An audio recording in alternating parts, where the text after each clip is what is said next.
How to make a rose with a paper. మనము ముందుగా ఏం తీసుకోవాలండి చూపిస్తాను. ఏం తీసుకోవాలి అని చూపిస్తాను. ఫస్ట్ మనము ఆర్ట్ షేప్స్ అయితే తీసుకోవాలి. నెక్స్ట్ మనము A4 సైజ్ పేపర్ అయితే తీసుకోవాలి. నెక్స్ట్ మనము ఒక కప్పులో వాటర్ అయితే తీసుకొని బ్రష్ కూడా అందులో వేసేద్దాము. వేసేసిన తర్వాత ఇప్పుడు మనం ప్రాసెస్ అంతా చేసేద్దాం. ఓకేనా? ఫస్ట్ మనము సర్కిల్స్ అయితే డ్రా చేసుకున్నాము. డ్రా చేసుకున్న తర్వాత మనము ఆర్ట్ షేడ్స్ ఉన్నాయి కదా, అది ఓపెన్ చేసేద్దాము. ఓపెన్ చేసిన తర్వాత మనము నాకు ఇష్టం వచ్చిన కలర్ యూజ్ చేసుకుంటున్నాను. నాకు ఇష్టం వచ్చిన కలర్ అయితే పింక్ మనము వేసేసుకున్నాము.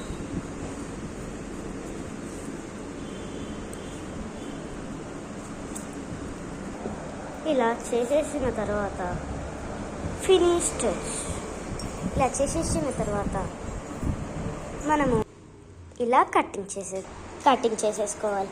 కటింగ్ చేసుకున్న తర్వాత ఒక గ్లాస్ తీసుకొని పైగా ఒక ప్లాస్టర్ కూడా తీసుకోవాలి. అది పక్కన పెట్టుకొని ఇలా పెట్టేసేయాలి.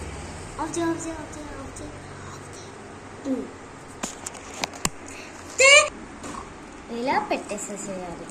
ఇలా ప్లాస్టర్ పెట్టేసేయాలి. ప్లాస్టర్ పెట్టేసిన తర్వాత ఇంకొకటి తీసుకొని ఇలా మొత్తం పెట్టేసిన తర్వాత ఇలా చిన్న హోల్ ఉంటుంది కదా, అప్పుడు ఇలా అనేయాలి. అనేసిన తర్వాత ప్రెస్ చేయాలి.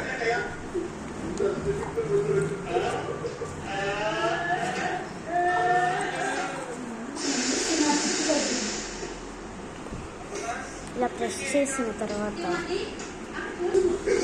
ఇలా వచ్చేస్తే అయిపోతుందండి.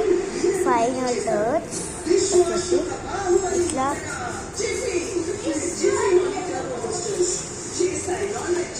వెనక్కి తిప్పేస్తే ఫ్లవర్ రెడీ అండి. ఎంత మంచిగా వచ్చింది చూడండి.